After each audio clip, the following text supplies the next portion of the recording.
Okay, good morning, everyone. It's 9 and 1 minute in Panama. My name is Rafael Echevarri. I am the Director General of ACI Latin America and the Caribbean. And we would like to welcome you to this very exciting and important webinar on the fundamental principles of airport charges, How should airports go about in calculating their airport charges? This is an extremely important topic, a topic that perhaps in our region we don't really pay too much attention because we have, in most instances, inherited the airport charges. And in many airports, of course, there is already a mechanism established by the concessionaire in how to go about in calculating the charges.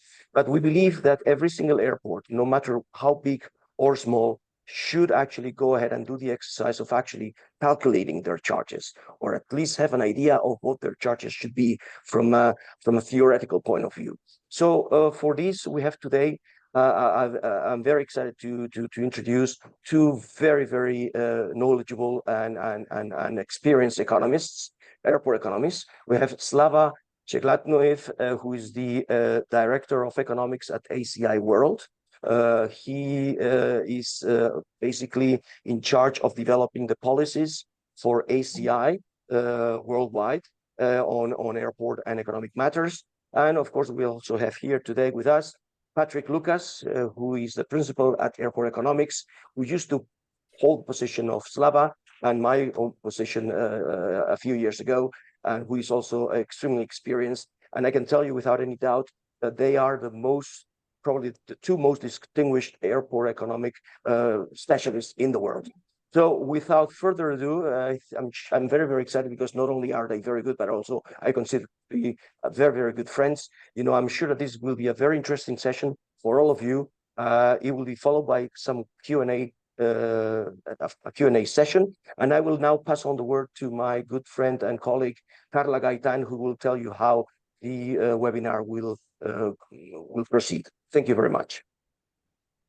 Thank you, Rafael. Before we start, we would like to share that, as usual, we have simultaneous interpretation. You could select Spanish or English in the bottom Zoom menu, where is the globe icon. Besides, if you don't want to hear the original audio, please click on the button that says mute original audio.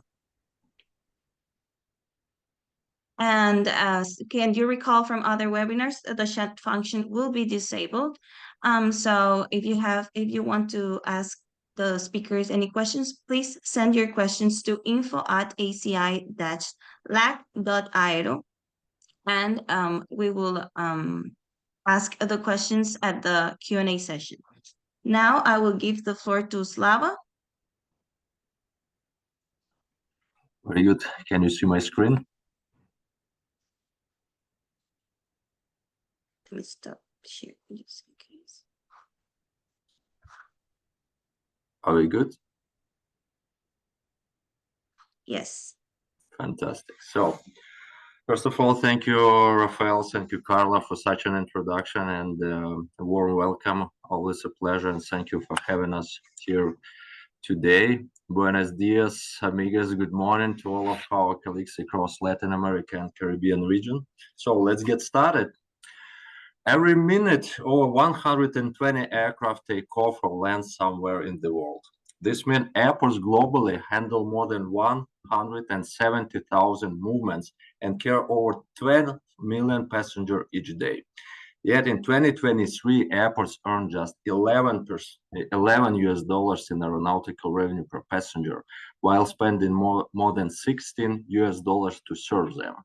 And airport charges no longer cover the cost of operation, and this gap is growing, and it's putting the long-term sustainability of the whole aviation ecosystem at risk. So today we look at why airport charges matter, how they're structured and calculated, and what principles should guide their future. So let's dive in, and let's move on with the next slide. And so let's take a quick look at the road map of our today's session. I'll begin with the three first sections. So first we will review the importance of aeronautical revenues. We will examine the latest benchmarks and we'll compare regional and global metrics. Then we'll define economic oversight and airport charges, and we'll review the key principles. Then we'll focus on the building block concept and how non-aero revenues are treated under this framework. And then I'll hand it over to Patrick, the guru in airport economics and the true legend of ACI, who will guide us through cost allocation processes. He will show how costs are broken down by service line and cost centers, and then he'll provide the calculation of individual airport charges. And finally, we'll wrap it up and we'll move on with the Q&A session.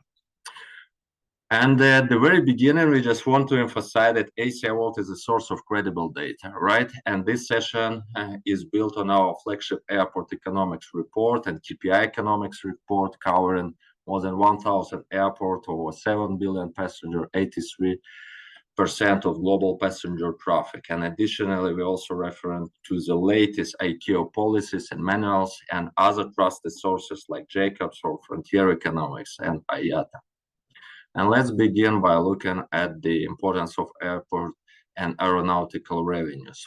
So airports has evolved from public utilities into self-finances businesses, so business in their own right, generating income from primarily two sources, aeronautical and non-aeronautical activities. In 2023, aero revenues made up 53% of total income globally, but in LAC, the share was much higher at 63%, showing a heavier reliance on airport charges in the region. Looking at aero revenue per passenger, we can see that aero revenue per passenger has dropped significantly since 2016. Globally, it declined by 4% annually, but in LAC region, the fall was much sharper, 11% per year. Back in 2016, we can see that LAC earned over twice the global average per passenger. By 2023, that premium had nearly vanished. Let's take a look at the global picture and let's take a look at revenue per passenger and cost per passenger. So we can see that back in 2019, airports were earning around $12 per passenger in aero revenues. But the cost of serve, that's the same amount of passenger, was around $16.5 per pax, so charges covered about 73% of the total cost. In 2023, revenue dipped to $11, while cost stayed high, still about 16. So what we see that here is a widening gap. Airport charges are no longer covering the full cost of operation, and that shortfall only is growing. Looking at the Latin American Caribbean region, we can see in 2019, airports in the region earned just around $15.8 per pax, with cost close to 19.7, so covering around 80%. And by 2023, this brought coverage down to 76%. So we can assume that just like the global trend, airports in Latin American Caribbean region, they are seeing shrinking share of cost covered by charges. Next, this slide shows the composition of aeronautical revenues by key sources, broken down into three categories: passenger-related charges, aircraft-related charges, and terminal rentals. So we can see that globally, 56% of aero revenues come from passenger charges, 1/3 from aircraft-related, and about 11 to 13 from terminal rentals. In LAC, the picture is more concentrated. We can see that 83% of aero revenue is passenger-based, and this comparison highlights a key structural difference. LAC airports are significantly more reliant on passenger traffic to generate aeronautical income, and this makes their revenue base more vulnerable to traffic volatility and highlights the need to diversify both within and beyond aero revenues across revenue sources. This slide. Here's the key message on this slide, showing that high reliance on aero revenues, and that you can see that airports in the LAC region face a dual pressure point. So about 78% of their income still come from passenger-related charges. I mean non-aero revenues and passenger-related aeronautical revenues, while roughly 80% of their costs are fixed or semi-fixed and don't fall when traffic drops. And so that Mismatch puts airports at real financial risk during downturns, make it stronger revenue diversification and greater operational efficiency essential for airports. Now let's move to the next session, and it's about economic oversight and airport charges. And this section mainly refers to ICAO's two key documents.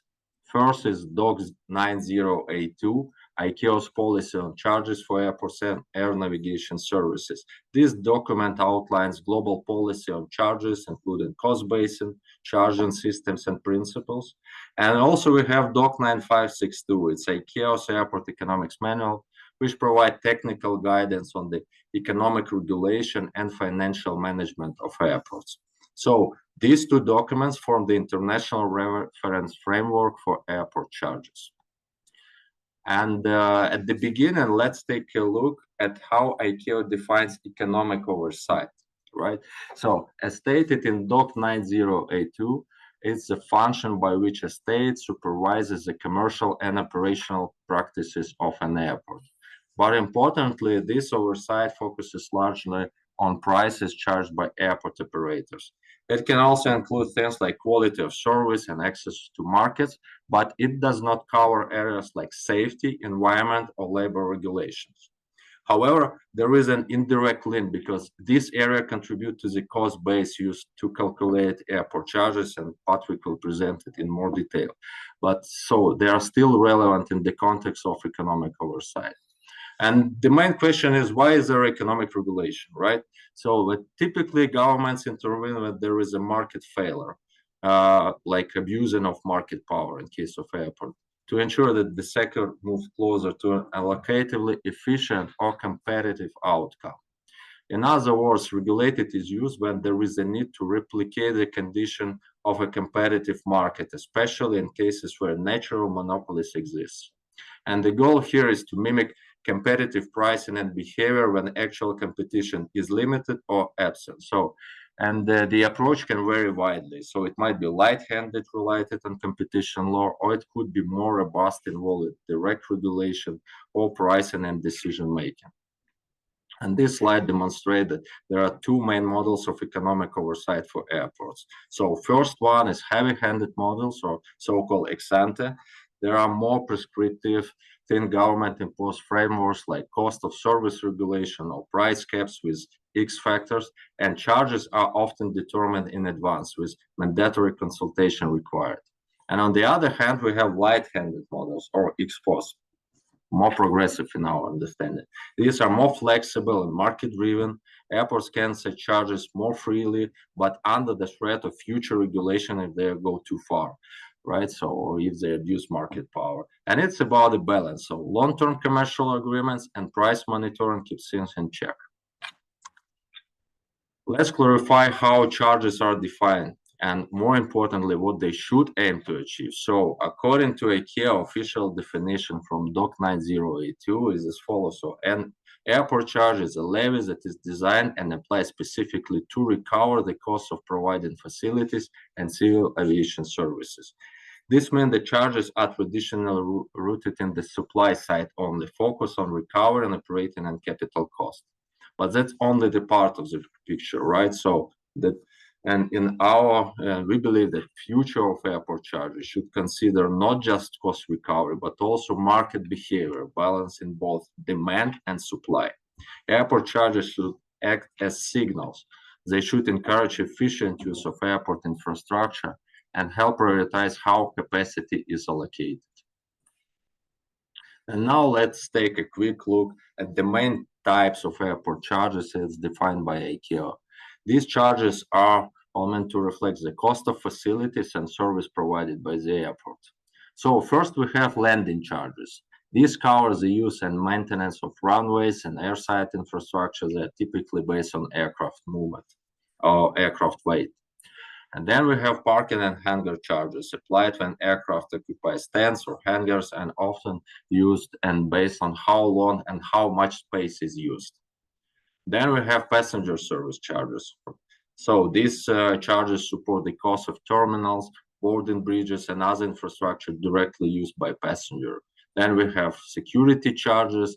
noise-related charges, fuel throughput charges collected from fuel providers, usually for supplying fuel at the airport in the form of concession fees. And finally, we have rental of premises and concessions, so revenues from leasing out terminal areas, retail spaces, or entering into agreements with other commercial providers or concessionaires. So together, these charges helps ensure airports recover costs while encouraging efficient and responsible use of infrastructure.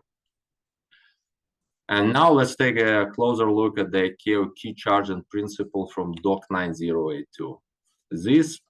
Importantly, these are not legally binding on their own, but states are strongly encouraged to incorporate them into national legislation. And once they are incorporated, they become legally binding and enforceable under national law and air service agreements. So these principles were a key addition to the latest, the 10th edition of DOC 9082. And I'm proud to say that Patrick and I contributed on behalf of ACI during ICAO's working group process, and we contributed to this final definition that are, in essence, are beneficial for the industry. So first we have non-discrimination. There should be no discrimination between foreign users or between foreign and national users engaged in similar international air services. Then we have cost relatedness. Charges must be determined on the basis of sound economic principles and the total cost of providing the airport and air navigation services. So costs must be equitably allocated among users, so no one pays for services they don't use. Then we have transparency. So information on the basis of determining charges might be made available to users. So this includes cost data, traffic forecast, financial plans, and investments program. And finally, we have consultation with users. So airports must provide users with adequate opportunity to be consulted before new charges are introduced or existing charges changed. So consultation must include performance standards, investment plan, and potential concept. But we will look closer at consultation with users shortly. So together, these four principles are the backbone of fair and efficient airport charging systems. And now let's take a closer look at consultation with user perspective. So this is fundamental principles, and quite often airline and airline association put significant downward pressure on airports and regulators, requesting things that are not compliant with ICAO policies or national regulation. And it's important for airports to clearly distinguish what is required when it comes to consultation with users and what goes beyond that. At the same time, it's essential for us to remain neutral and present the views of different stakeholders on these key principles. So we'll give you three perspectives. First, the ICAO, then we will review ACI perspective, and finally IATA or airline perspective on consultation with users. So according to ICAO and to DOC 9082, consultation with airport must take place before any changes in charges or charge levels are introduced. So the goal of consultation is ensure transparency and not necessarily to reach agreement, but allow users to be informed and provide some sort of feedback. And the key here is the process. So airlines must be consulted, but they don't have a right of approval. This is important. So according to ACI or airport perspective, so we fully support meaningful consultation, but with clarity on roles and responsibilities. And as noticed here, consultation is not process of negotiation. It's not a synonymous of negotiation, and there is no legal obligation to enter into agreements with the airline. This is critical. Airports must retain their commercial freedom and ability to make decisions even if consensus is not reached. And finally, we have IATA's perspective. So it is more prescriptive. IATA places strong emphasis on prior engagement, detailed justification of costs, and the inclusion of user at early planning stages. However, it's important to remember, while these expectations are reasonable in terms of consultation quality, they often go beyond what ICAO and national regulation require.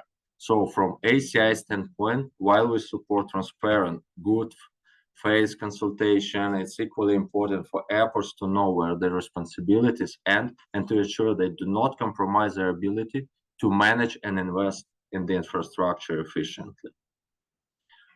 And now let's turn to the concept of modulated or differentiated charges. And as defined by ICAO and according to DOC 9082, modulated charges are those adjusted according to the time and or situation of user facilities or service concerns, for example, peak off-peak hours, air traffic congestion, noise, and local air quality aspects.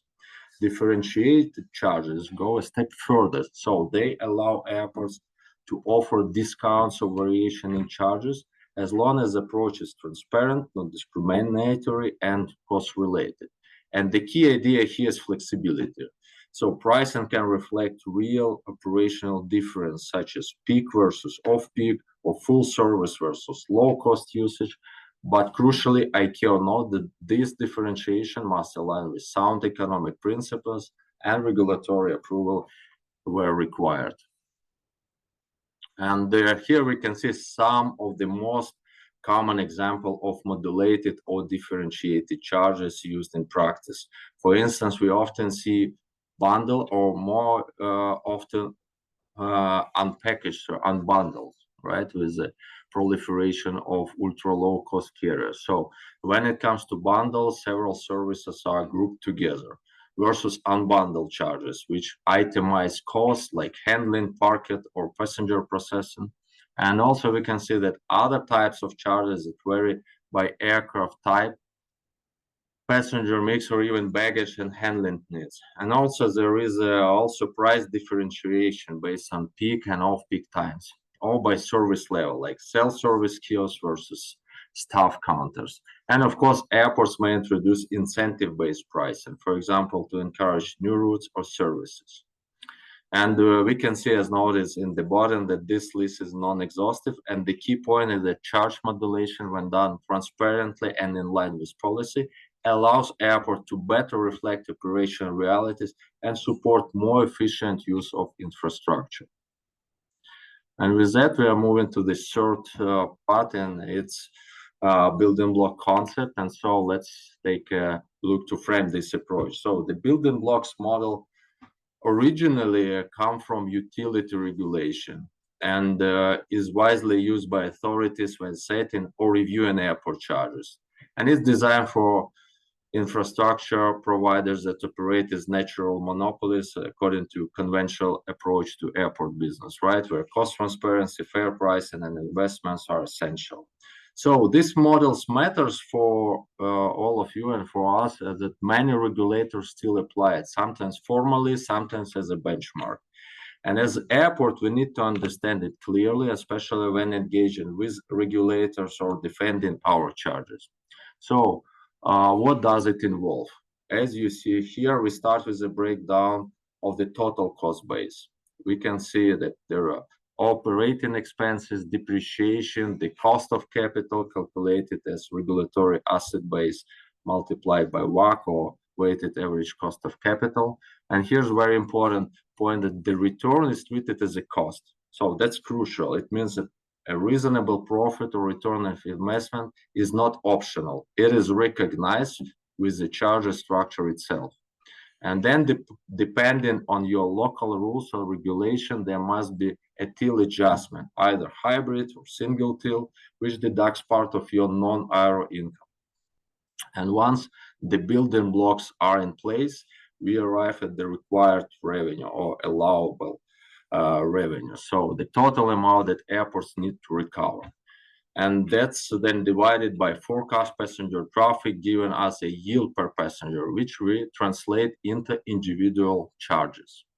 And this is the structure like behind the numbers. And in the next few slides, we will unpack each of key components. So, and let's start maybe with the CAPEX and OPEX. And so CAPEX, or capital expenditure, refers to funds investment in long-term assets, acquiring, building, or upgrading airport infrastructure. This includes everything from terminal expansions to airfield improvements, and it fits directly into the regulatory asset base.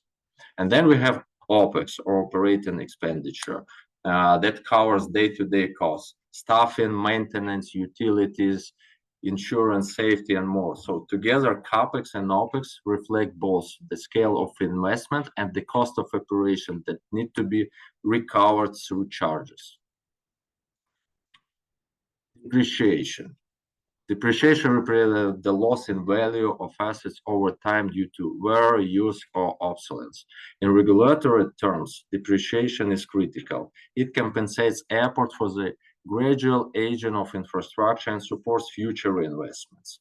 Operators are not compensated for investment all at once. Instead, they recover costs progressively through depreciation, which is booked as cost and included in the charge base.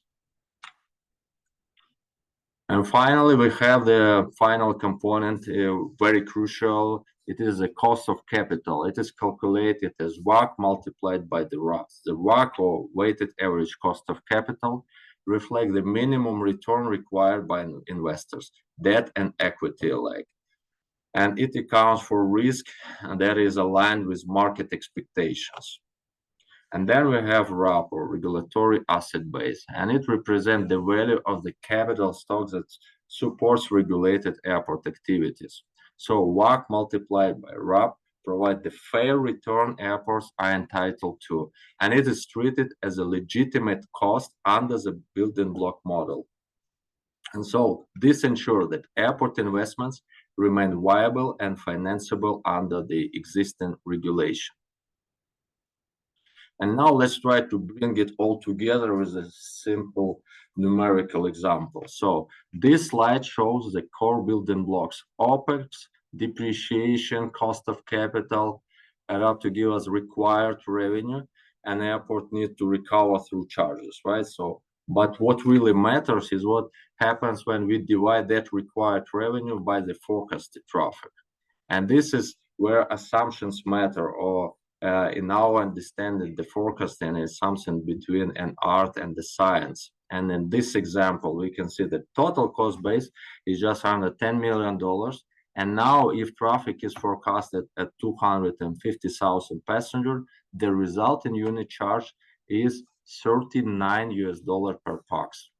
But if we assume the traffic of 325,000 passengers, that same cost base gets spread more thinly, so bringing the charge down to just $30 per pax.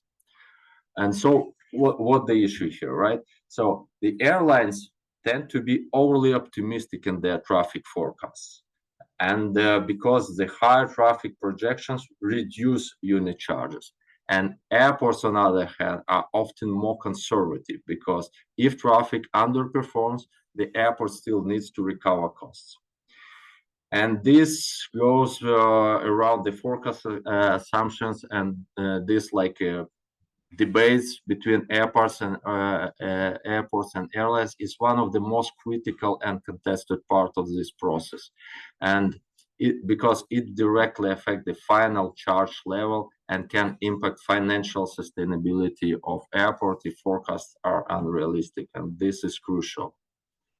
And now let's take a quick look. So now once we outline building block model, let's look how regulators handle non-aeronautical revenues. And so there are three main approaches. First, we have a single till or residual approach, and under this model, all non-aeronautical revenues are used to offset the cost base, which reduces aeronautical charges. In effect, airports' commercial income subsidizes the airlines.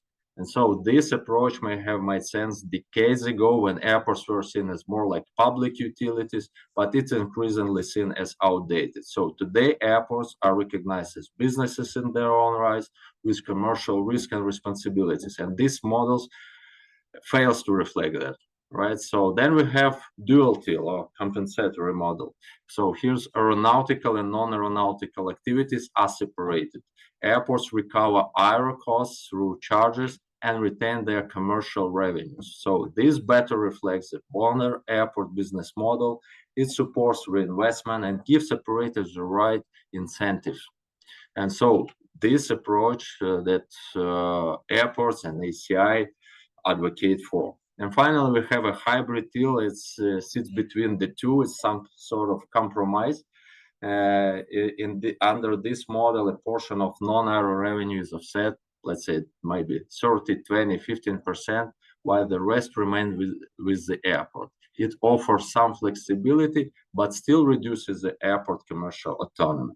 So understanding in this regards, understanding your local till regime is essential, as it has direct implication for how charges are set and how investment decision can be made. And this slide gives a side-by-side comparison of how each till model works in practice. So once again, under single till, non-aero revenue, retail, park and property goes straight back into reducing the aeronautical cost base. Hybrid till model, a share of non-aero is offset, maybe 30, 20, 15%, depending on the regulatory approach. And it's a compromise. Airports retain part of their commercial return while still contributing to charge reduction and still subsidizing airlines. And finally, we have dual till. The revenue streams at cost basis are completely separated. Airports retain non-aero income, and charges only reflect aeronautical cost. And the key takeaway is that the dual and hybrid tills respect the commercial role of airports and support sustainable and long-term development. That's why airlines continue to push for single till, and airports consistently advocate for dual or at least hybrid tills.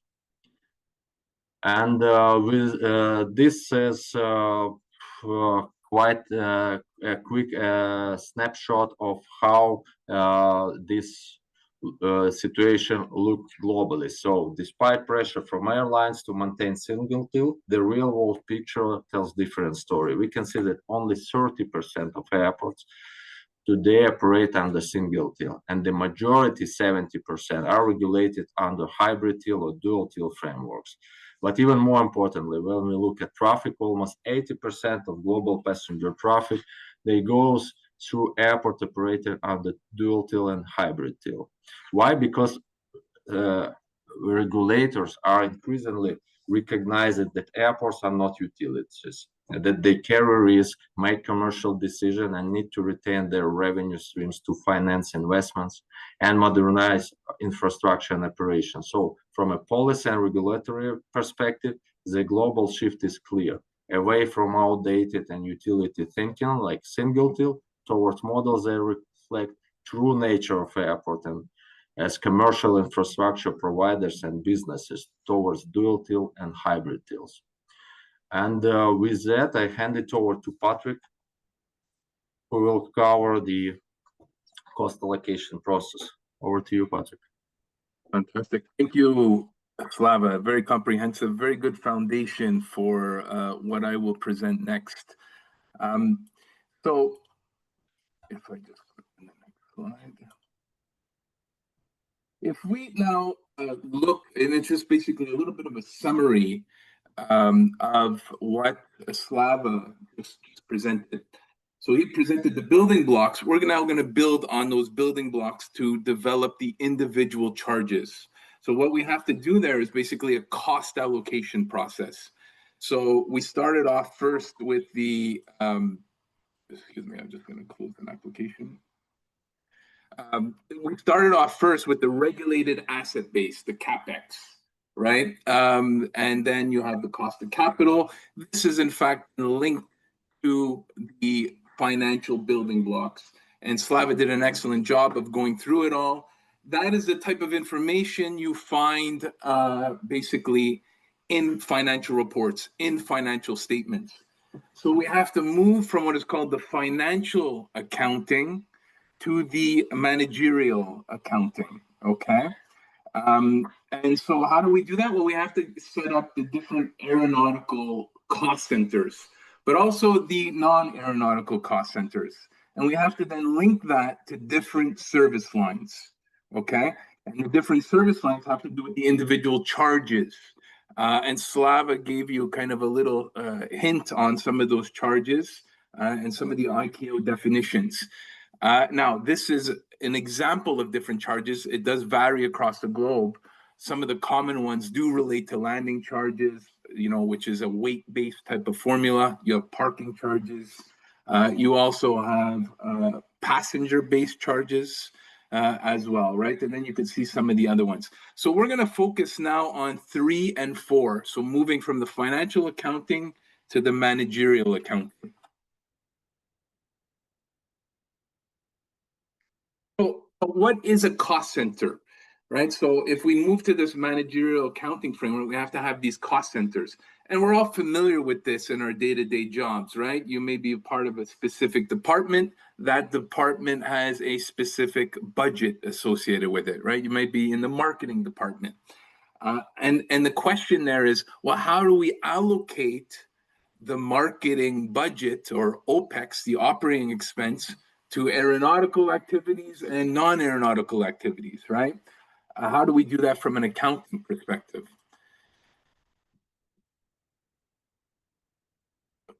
So here, I mean, this is just kind of a visual example. I mean, there's two things we need to do. We need to look at the cost centers from an operating expense point of view. And usually those cost centers are linked to different departments or different activities. And then we also have what is called our fixed assets, right? It's the infrastructure, it's the runway, it's the terminal building. And we have to be able to classify those assets, right? So we have the CapEx, or the book value of the CapEx, and the depreciation schedules. And then we have to classify those by aeronautical and non-aeronautical items. Now, this is not something where you press a button and it's done overnight. Airports that are transitioning to this framework, where they have this disaggregation by aero and non-aero, could take months. Sometimes it even takes years, right? So it's a transition process. And especially when they're transitioning from one type of regulatory model to another regulatory model. So for instance, single till, as Slava was mentioning, it is one single cost base. But if you move to a dual till system, you have to separate the cost base from an accounting perspective, you see? So those are the cost bases, the cost centers. Then we have to link them to different service lines, right? And it's not always a one-to-one ratio. Sometimes there are different proportions, right? You might be a department that services both the aeronautical and non-aeronautical side of the business, right? So how do we make that link between the cost centers and the service lines, and then the resultant individual charges? Here's an example. We talked about the fixed assets. We talked about the OPEX. So on the aero side, of course, you have all the airside related activities. You have the passenger terminal, and then you may have all of these different cost centers or cost activities. And then we link those cost centers to the service lines, and then those individual charges with those service lines. So you could see this concept of cost relatedness that Slava was talking about earlier, right? So we have the assets, we have the OPEX, the service line, and then the individual charges. Okay, and then you could see on, even the non-aero. Now, the distinction between aero and non-aero, aero is often regulated and follows a specific formula. Non-aero, or the pricing associated with that, of course, you want to cover your cost like any other business, but it's largely driven by market pricing, right? On the non-aeronautical side of the business.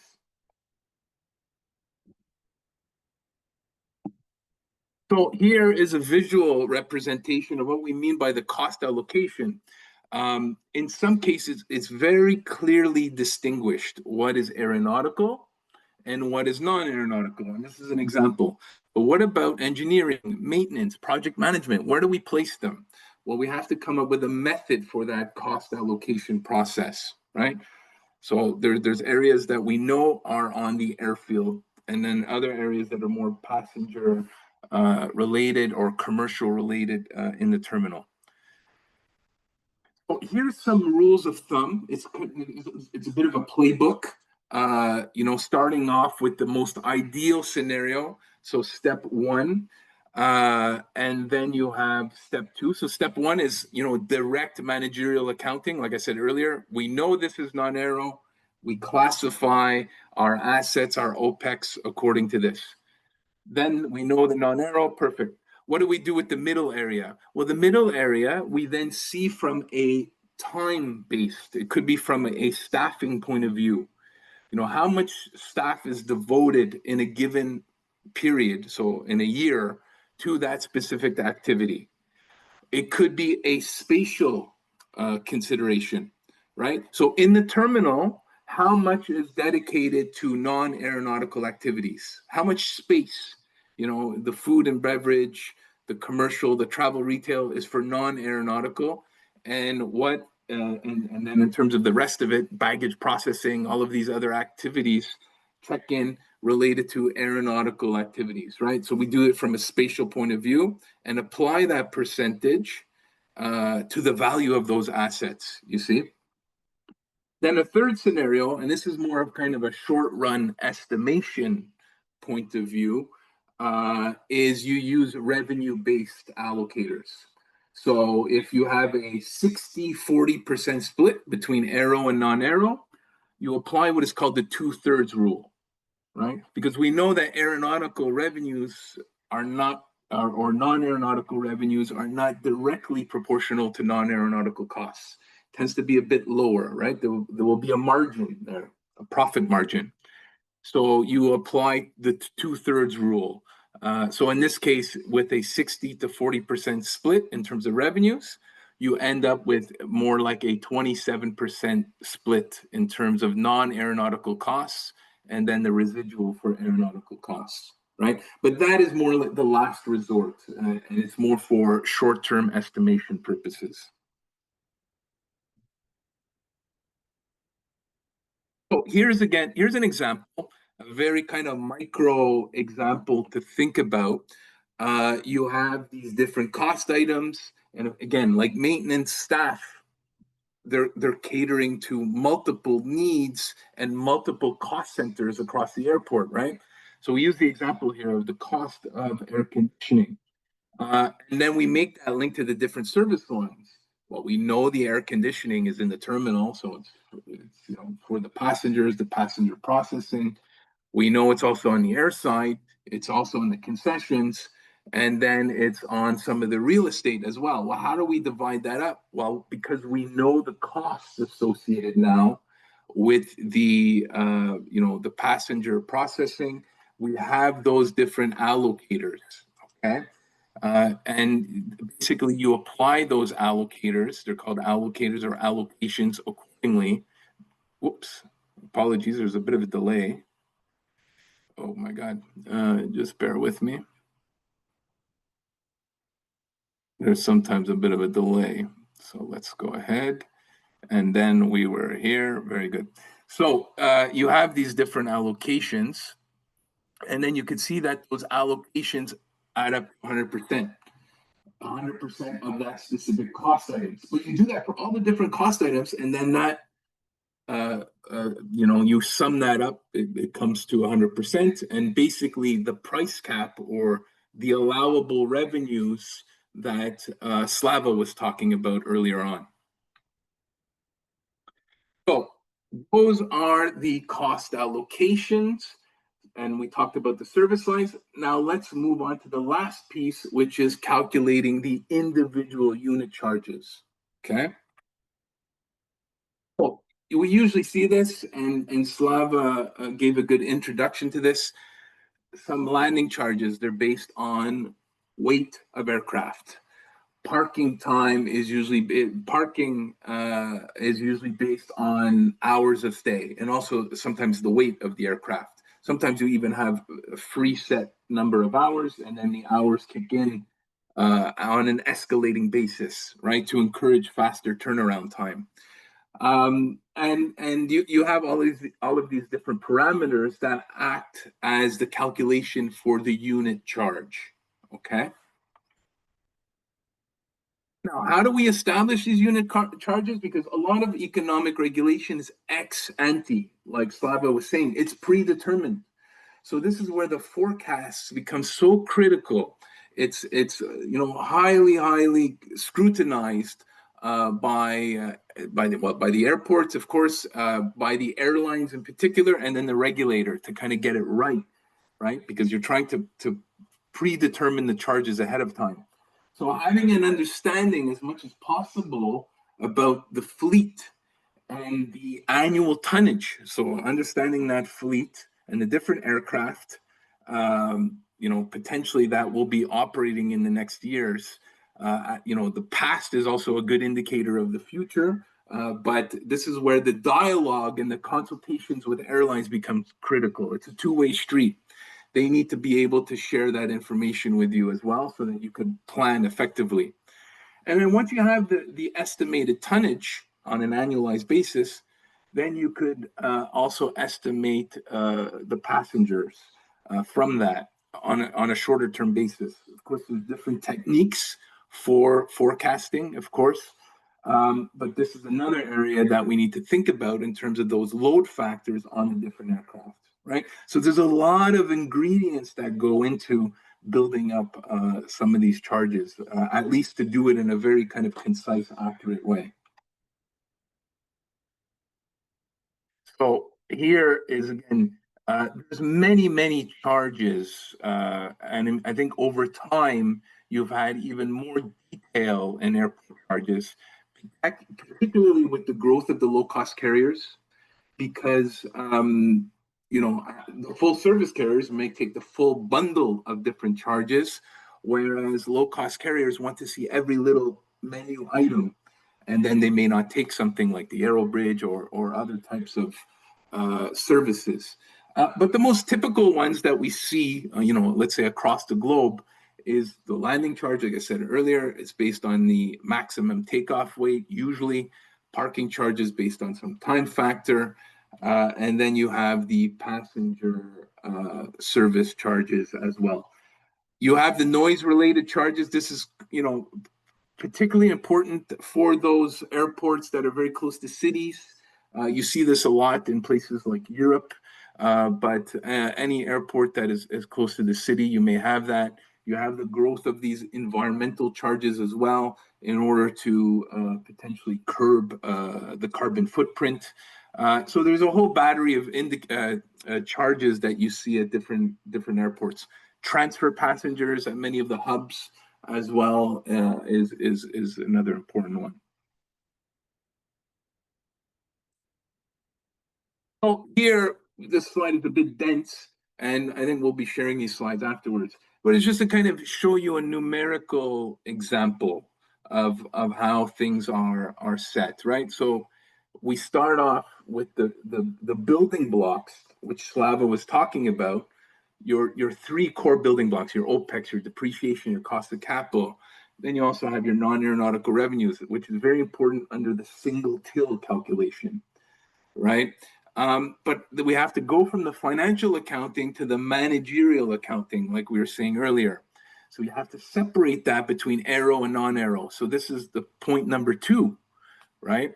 And then you will have your regulatory cost base as well, right? Because there's a calculation for dual till and single till. Dual till, I mean, the calculation is pretty simple in the sense it's just the aeronautical costs. But you need to be able to classify that beforehand, right, in your accounting systems to have those numbers, those financial numbers. And then you then break those costs by service line, right? So you have and here, I mean, again, this is a simplified example, just using the 3 main charges. You may have a list of all the different service lines, so it might be more exhaustive than that, but it gives you a sense of the calculation. And then you have those allocations. You have OPEX devoted to the runway, right? So for landing, you have CapEx devoted to that as well, right? But it's a percentage out of the entire cost base, you see? And then you have a depreciation schedule associated with that, and then the cost of capital as we saw earlier, which is made up of the regulated asset base and the sometimes called the fair rate of return or the weighted average cost of capital. Okay, so that's a step one. Then the second step, there we go. Let's see if it's, I'm not sure if it moved on your screen, but let's see. There we go. So then now this is an example of a dual till, right? So, and then we have our inputs, right? We'll know have an estimate of the tonnage on the aircraft in a given year. For the forecasted year, we have an estimation for the total parking hours. Then you do the calculation of the individual charges, right? And again, here the numbers. It's not so much focusing on the specific numbers. It's just to show you the method, right? So, and then in this case, we also included a peak and off-peak charge, right? And this is what Slava was talking about. And why would you want to do that? Well, it may be a situation where the airport has excess capacity during other times of the day, right? And you want to create incentives. It may not happen overnight. It won't happen in a given year. It may take 5 years. Where some airlines decide to shift. It's usually the low-cost carriers to maybe shift in the off-peak, right? And it also allows you to kind of value that infrastructure more effectively during the peak times, provided that it does not violate the principles set out in Doc 9082, right? So you could modulate those charges as long as you respect the price cap or the allowable revenues, right? Now, this will depend on the regulation in a country.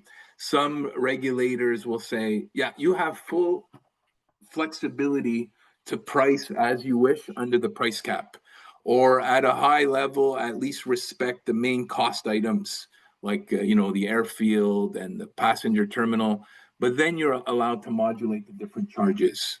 Okay, so again, this is an example. We'll share it with you afterwards, but it's just to give you a sense of the process. Not so much the actual numbers per se. It doesn't mean that $14 off peak for a landing charge is the ideal charge. So please don't make those types of conclusions. But it's more the method of how to do it. Now here, and I think we're coming, and so we're doing great on time. And we'll have some time for some questions. I mean, this is an example, for instance, where, and Slava had mentioned it, where you could use the charging scheme to incentivize different types of behaviors, provided you're allowed to do it under the regulation, right? So what are we trying to do in this case, right? So in this case, really the strategic goal is to incentivize larger aircraft, right? We don't want to, maybe this is an airport, they don't want little Cessna aircraft clogging up the runway because there's not many passengers on a Cessna. Maybe we want, the 787s, we want a full aircraft because that also contributes to the non-aeronautical side of the money, the non-aeronautical side of the business. So here there's a minimum charge, irrespective of aircraft size. And then the bigger you are, you have a diminishing rate. Okay, so the bigger meaning bigger weightage, right? So it encourages larger aircraft and then therefore more passengers. So you see this at some airports across the globe. So just to kind of come full circle, Slava, again, you guys are masters in this now. You've mastered the building blocks. You've looked at the RAB. We know all the definitions. This is the financial accounting world, right? But then we have to build our model of airport charges. So you have your financial model, but then you move to what is called the managerial accounting world. And you know, when we talk about managerial accounting, it's not just important for you know, under economic regulation, airport charges, but it's also good to move towards these performance-based systems where you can link costs to different service lines, right? So just something to bear in mind. And then we looked at some examples of these individual charges. So I think with that, we're perfect on time, and I'll pass it back to you, Slava. Thank you. Thank you very much for taking the time. Fantastic. Thank you very much, Patrick. You were brilliantly put together and you shed the light on this crucial for the industry aspect, how to calculate individual charges. And just to wrap up, so we just want to share this recommended roadmap for implementing new airport charges or change existing ones. So, and it's a simple 5-step process that we actually developed while working with one of the airports in the Caribbean region. So it's rooted in real practice. So, and our recommendation, so to start with calculated airport charges using the building block approach, which has just been brilliantly and comprehensively delivered by Patrick. So you can cover landing, park, and passenger security charges. Then is step 2. We recommend a benchmarking exercise, a powerful tool, right? So after you calculate it, you compare your results with similar or with your competition airports or best practices and adjust your calculated individual charges if needed. Then the third step involves consultation with the regulator or civil aviation authorities to secure this approval if needed, once again, depending on your local and regional situation. Step 4 is critical one, we emphasize and we presented it in detail, is consultation with users. And we highly recommend to keep it in line with ICAO recommendation, meaning ideally a 4 months advance notice and any necessary adjustments to current contracts and whatever should be during this period. And finally, it's like an implementation phase when you're putting all your charges into effect and starting collection them. So this roadmap reflects global practices and support transparent, structured, and legally sound approach to airport charges and what we recommend you to apply in your practice. Yeah, and with that, we thank you for your attention and we'll be happy to answer questions if there are any. Over to you, Carla. Thank you, Slava. Let me share again my screen for you to send questions if you have. Okay. So at this time we don't have any questions. I don't know if I can give 1 minute if somebody have one question can set it. Okay, I have one here. Let me check. It's in Spanish, so I don't know. I will translate it to see if that will work. Let's see. I don't know. I don't want you to change channel, so maybe I will translate it here and ask it in English.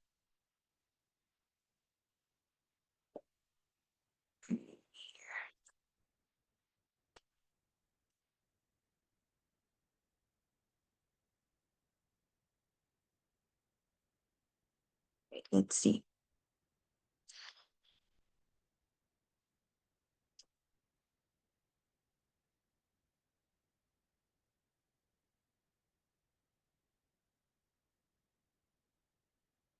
Okay, so it says in Peru, the tariff adjustment mechanism is based on PTF or TFP, total factor productivity, under a single till model.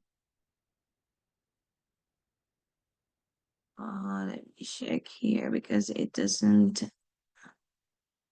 It's how common is the PTF in airports in the world? What are the advantages and disadvantages?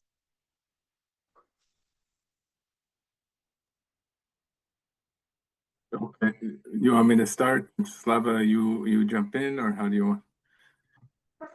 Yeah, I think, I mean, from my understanding of the question, it's kind of a price cap, single till, but it's a price cap with they call it the X factor. So there's a cost efficiency parameter. And this is quite prevalent. They often call the price cap regulation incentive regulation. So they include this additional, in this case, it was a productivity metric, but some type of metric that the airport has to reach. And if they reach it, they could exceed it. And then if they exceed it, they keep the difference, right? So this is what is meant by incentive regulation, and it is prevalent. I mean, you see it in in Europe and other parts of the world, right? Now, single tail, like what Slava was saying, there is a greater preference towards maybe dual and hybrid till that we've seen over the last decades. It incentivizes investment because you're basically separating the aeronautical and non-aeronautical business, right? Sometimes a hybrid till, the regulator says, look, we're going to compromise. We're going to have maybe a 30% hybrid till. So 30% of non-aeronautical revenues are used as an offset to the charges. So back to that question, you do have that. You sometimes have the Q factor, which is the quality factor. You have the X factor, which is a productivity measure or target that the airport operator has to reach as part of the formula. I just want to add to Patrick's point that it's widely common and used across the globe. So notable example of single till with price cap models are Heathrow Airport in the UK, Changi Airport in Singapore, some in Dublin Airport. They quite often review their approach, this X factor, and in Heathrow they use Q factor, quality factor. And also there are like multiple examples from other jurisdictions, including Delhi and in India. So yeah, it's one of the most common approach to airport charges. Thank you. Okay, thank you, Slava and Patrick. We don't have any more questions right now. So if we get another questions, I will send it to you and for you to respond the questions. So again, thank you, Slava and Patrick, for sharing this valuable information with us today, and to you all for the participants for being here. If you have any questions, please send it to info@aci, that's lac.aero, and we will follow up with on it with the speakers. Have a great day and see you in our next webinar. Muchas gracias. Thank you. Goodbye.